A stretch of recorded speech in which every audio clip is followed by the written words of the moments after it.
Mi nombre es Eduardo. Este soy yo, saliendo de la cárcel pública el año 91. Para explicarte cómo llegué ahí, tengo que contarte de mi vida.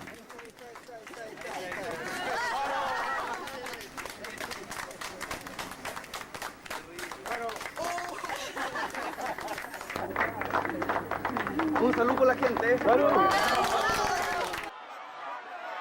Nací el año 57, el año de la toma de la población La Victoria, mis vecinos.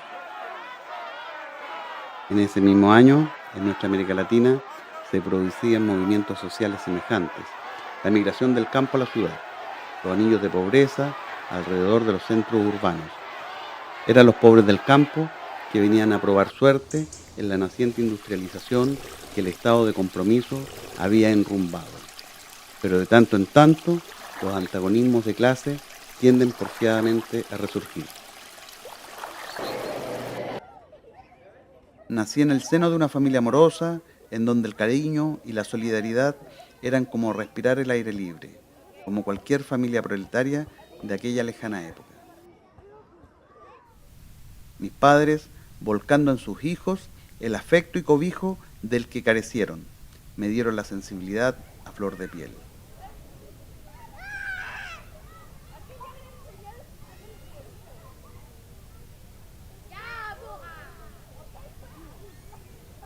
Mis primeros recuerdos de aquellos años eran las barricadas, que mis ojos de 12 años verían y tendrían que ver por más de alguna matanza.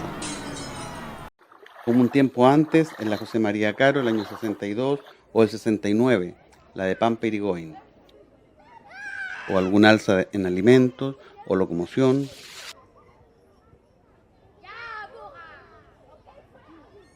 ¿Cómo olvidar también la propaganda del MIL?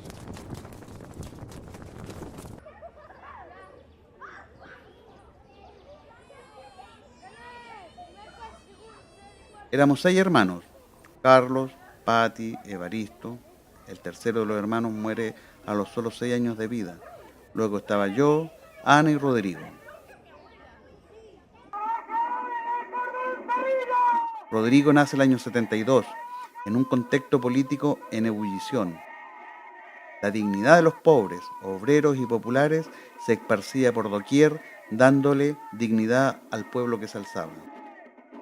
Mis imágenes de esa época daban sensación de una gran fiesta popular y fraterna, comunitaria, los proletarios. Esas imágenes que recuerdo de aquella época eran los trabajos voluntarios, los estudiantes yendo a los hogares inundados o terremoteados. Entre romances, cantos, trabajos solidarios se construía una sociedad fraternal.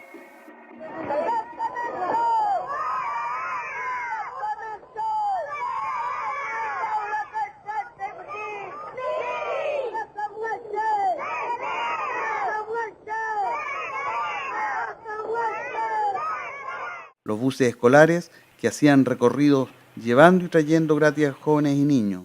La música con los verdaderos y hippies jaivas cantando todos juntos y mira niñita. También a la potente guitarra de Víctor Jara, los Quila, los Inti, los Iyapu. También al Colo Colo, casi campeón de la Libertadores con Casel y con el Chamaco Valdés, el allendista Colo Colo del 73. Por supuesto también tengo que nombrar cómo hicimos el Camino Popular, las marchas contra la guerra de Vietnam, los muralistas mexicanos, la literatura con el realismo mágico, Pimpón y su muñeco, los titanes del ring, los cordones industriales y comandos comunales que eran el empeño de los trabajadores de sustituir a los explotadores y llevar ellos mismos las riendas de las empresas e industrias, o la distribución de los alimentos en manos del pueblo.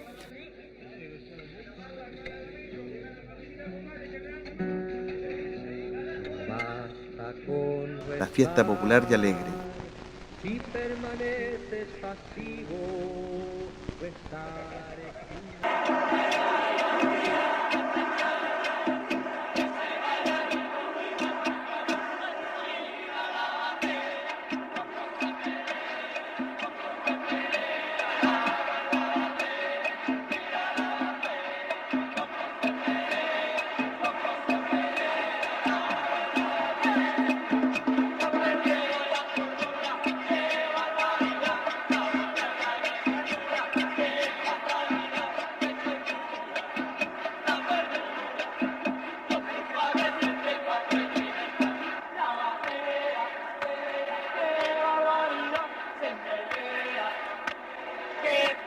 vida la batea. ¡Qué barbaridad!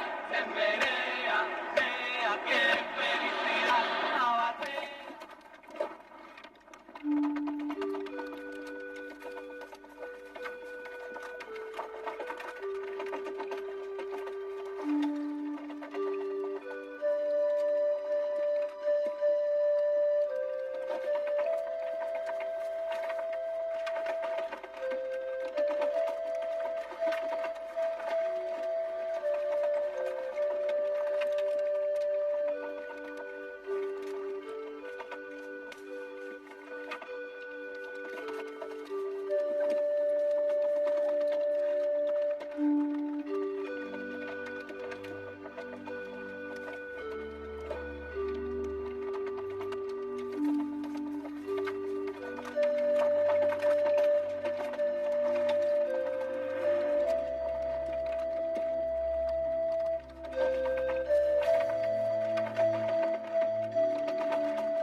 El 11 de septiembre fue el fin de mi alegría y fiesta cariñosa y solidaria.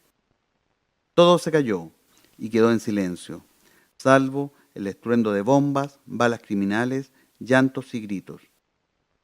Llegaron los milicos. Mientras escuchamos la radio y vemos cómo los aviones pasaban sobre La Moneda, tenemos a los milicos disparando a los vecinos más pobres de mi población aledaña. Toque de queda a las 18 horas. Nadie podía transitar. La última oportunidad en que me pueda dirigir a ustedes. La Fuerza Aérea ha bombardeado las torres de Radio Portales y Radio Corporación. Y ver, solo a través de las ventanas, cómo los milicos apagan nuestra fraternidad. Allanamiento a las poblaciones, en donde todos los hombres desfilaban manos en la nuca. Van apareciendo cadáveres en el Mapocho, comienza el horror.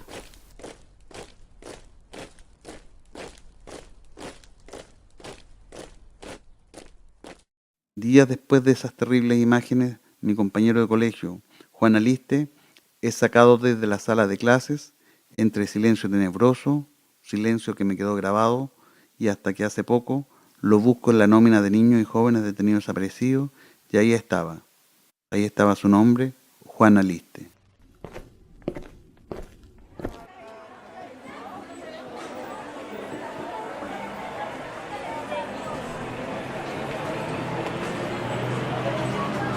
Por aquellos días, encontrar en la calle literatura y música con carácter social o marxista era algo frecuente, y es así como empiezo a adentrarme en el mundo de la cultura y el proyecto revolucionario, y los que se querían redimir de tanta opresión capitalista, a contracorriente. Las imágenes de aquellos días posteriores son difusas, ausentes.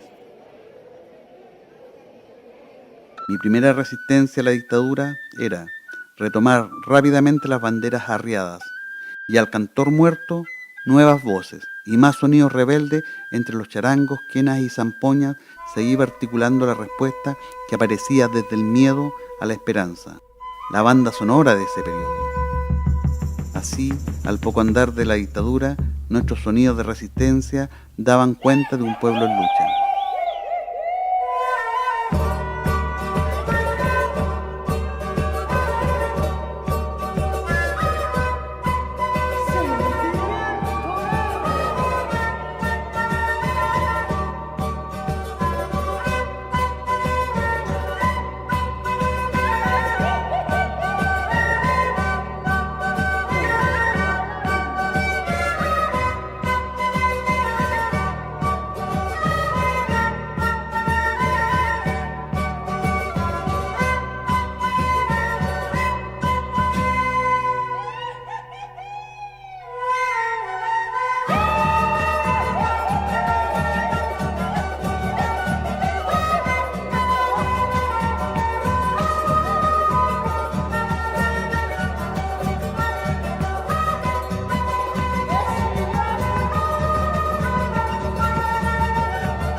Luego mi encuentro con un gran amor y que escribía en las paredes y muros de la capital: la resistencia va.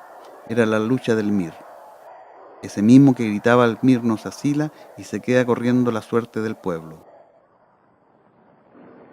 Tiene que saber que aquí en Chile se eligió un camino. En mis intentos por conectarme a un MIR maltrecho, malherido, y mis afanes por estar en la resistencia, es que conozco a este gran camarada, Nelson Herrera, con quien organizamos acciones y fundamos colectivos para hacer frente a la dictadura y al capital. Inspirado en la consigna mirista, con mis vecinos y amigos de infancia, fuimos, y por iniciativas propias, articulando una resistencia social y política que decía de apoyo a los niños pobres, aportando a los comedores infantiles, cursos de alfabetización, comités de derechos humanos, bolsas de cesantes, comités de vivienda y un sinnúmero de organizaciones propendientes a darle continuidad al proyecto golpeado. De las acciones revolucionarias que contemplaba nuestro proyecto anticapitalista estaba la articulación de la lucha social, militar, miliciana, política, en fin. Ocupamiento de radios, proclamas subversivas. Atención, atención, les habla Radio Liberación. Atención, atención, les habla Radio Liberación. Secuestro de camiones de alimentos y distribución en las poblaciones de este.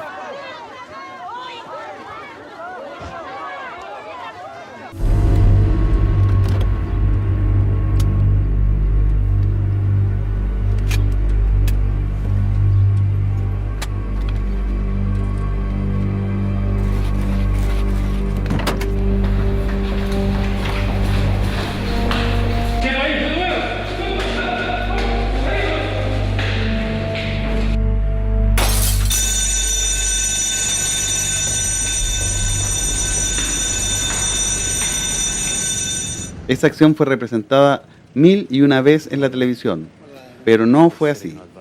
Fue algo mucho más discreto. A principios de la década de los 80, y mientras Chile padecía una de sus peores dictaduras militares, con Pinochet y otros civiles a la cabeza, la bandera, nuestro emblema más querido, ese que está en el corazón de todos los chilenos, protagonizó uno de los eventos más insólitos de nuestra historia reciente. El 30 de marzo de 1980, el comando Javiera Carrera del MIR subió por esas mismas escalinatas para entrar a la historia.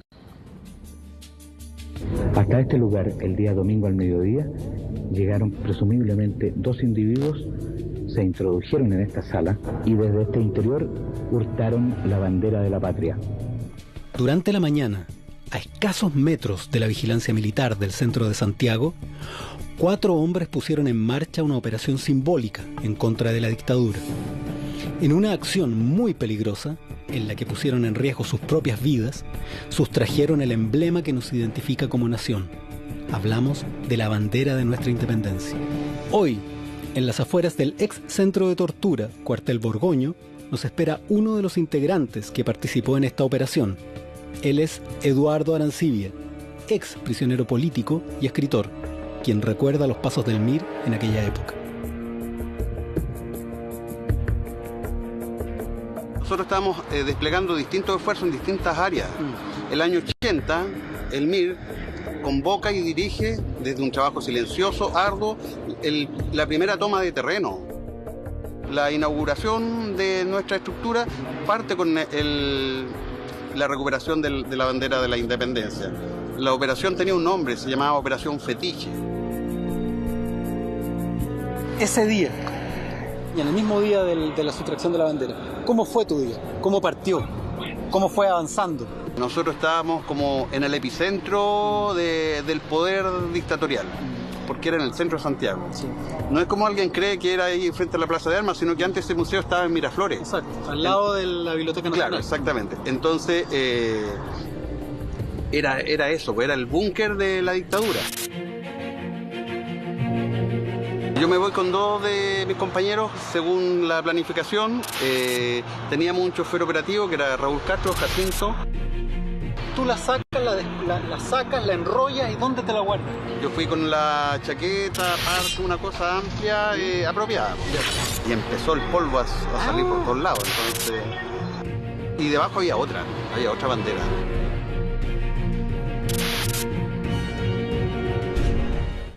Esa bandera, esa acción, representaron el inicio de una gran resistencia popular contra el silencio que se buscó instaurar. El diario de Cooperativa está llamando.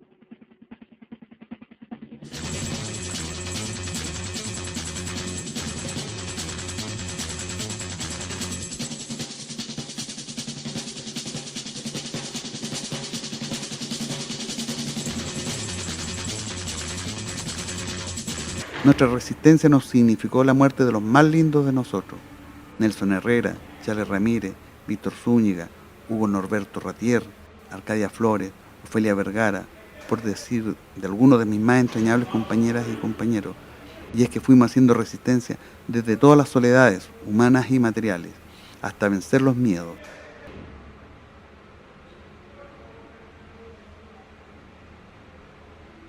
El mismo día que me tomaron esta foto, soy detenido, lo que significó 20 días en el siniestro cuartel Borgoño de la CNI, 20 días incomunicado.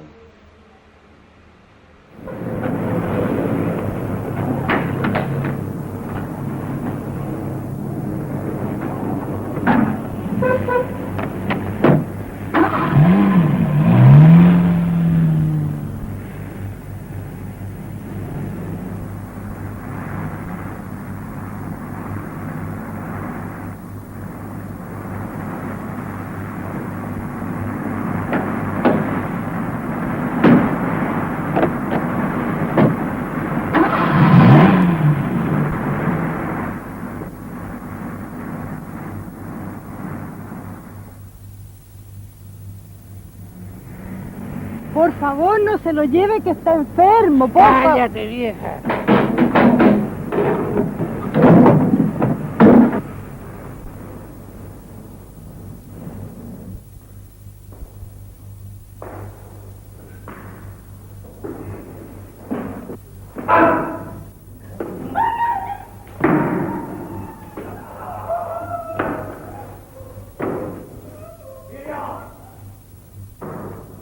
En la cárcel llego a estar con mis compañeros presos políticos, viviendo dolores y alegrías. El golpe de mi caída trajo una radical desarticulación familiar. Vladimir, el esposo de mi hermana Patti, estuvo junto conmigo 5 días en el cuartel Borgoño de la CNI y debieron abandonar el país. Me casé en prisión. Mi esposa fue detenida y expulsada del país. Mi padre muere estando yo preso, negándoseme la autorización para asistir a su funeral. ¿Cuántas otras familias también fueron destruidas de aquella forma?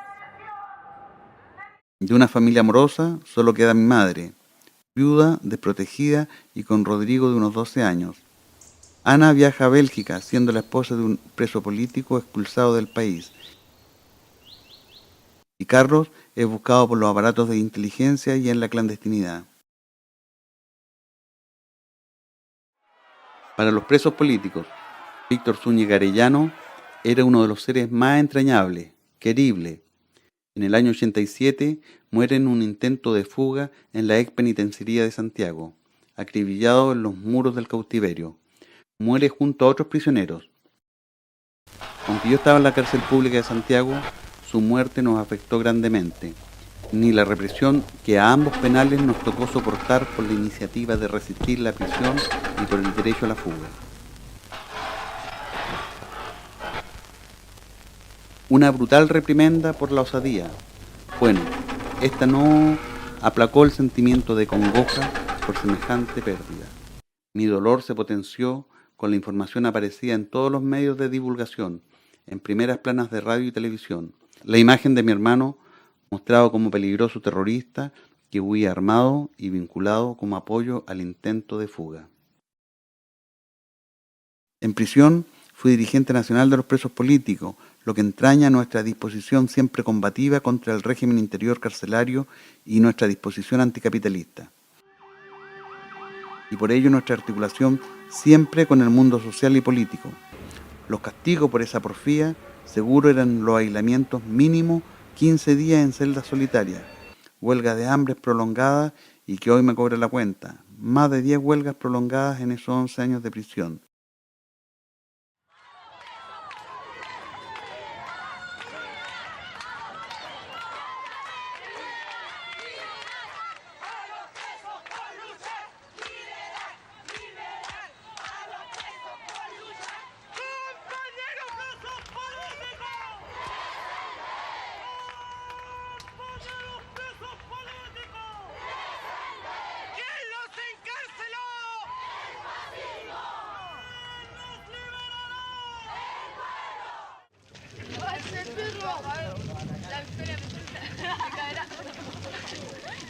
¡Viva la élite! No tenemos techo.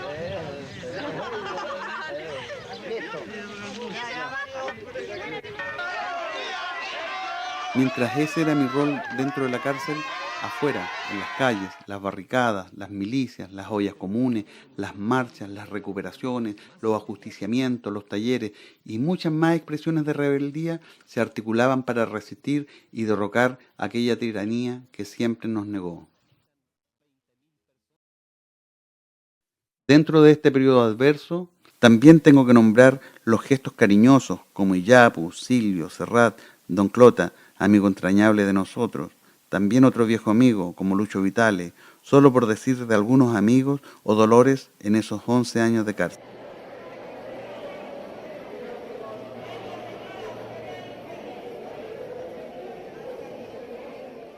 Pero me falta nombrar uno de los más importantes que estuvo ahí acompañándome. Aquel canario que ves en la foto, él llegó solo y días antes de salir de la cárcel, tal como llegó, se fue.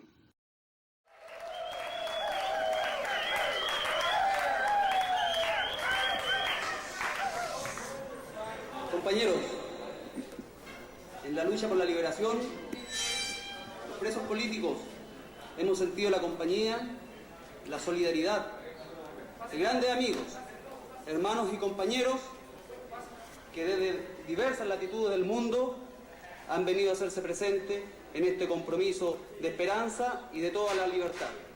Ayer fue Silvio Rodríguez, fue el gitano Rodríguez, ayer fue Serrat, pero hoy, desde Chile, desde nuestro suelo, viene un grupo que es puro pueblo, es esfuerzo, es talento y es porfía. Porfía por ensanchar libertades, porfía por amanecer, porfía por abrir las cárceles, es porfía porque todo el mundo tenga su pan. Porque en esta lucha, con canto, con esperanza, vamos construyendo amaneceres. Está para los presos políticos, los hermanos del conjunto Iyapu.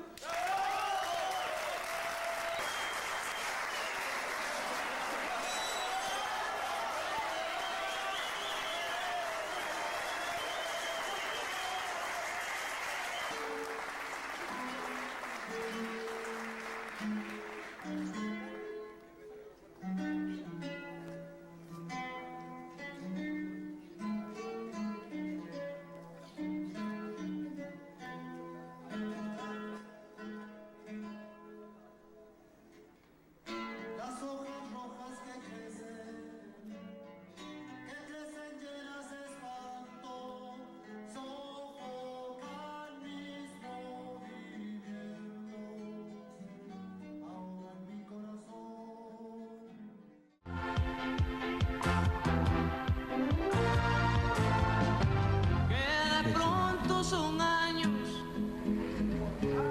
sin pasar tú por mí.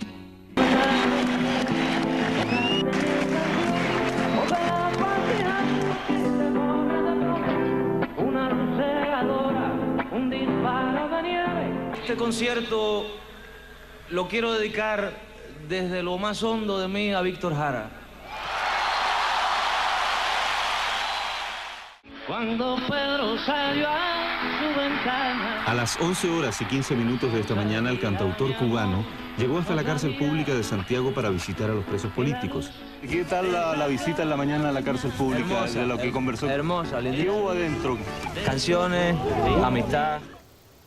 Ya fuera de la cárcel pública, tomando desayuno con mi madre, en el patio, por el fresco de esa mañana de verano, 5 vehículos policiales de investigaciones que venían tras de mí, con orden de arresto, puesto que me había salido una nueva condena judicial. Al ver a los aparatos del Estado, le pedí a mi madre que les dejara pasar y que les dijera que yo había salido.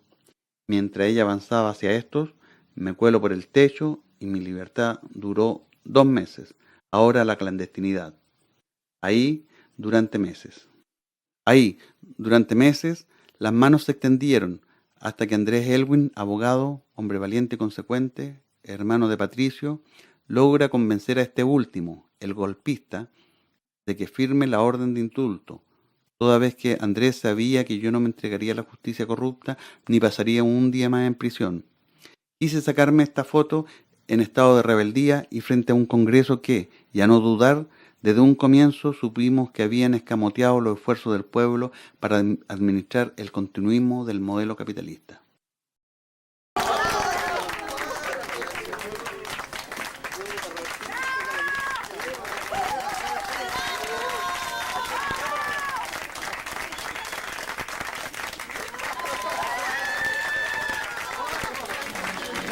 Cruzando el umbral de la prisión, me encuentro con un mundo distinto, pero igualmente dominado por el capital. Ante esto, no podía bajar los brazos y junto a toda esa generación volvimos a retomar el compromiso.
Sumamente enriquecedora, ha habido harto cariño y también harta lucidez de parte de los panelistas y creo que es más que suficiente.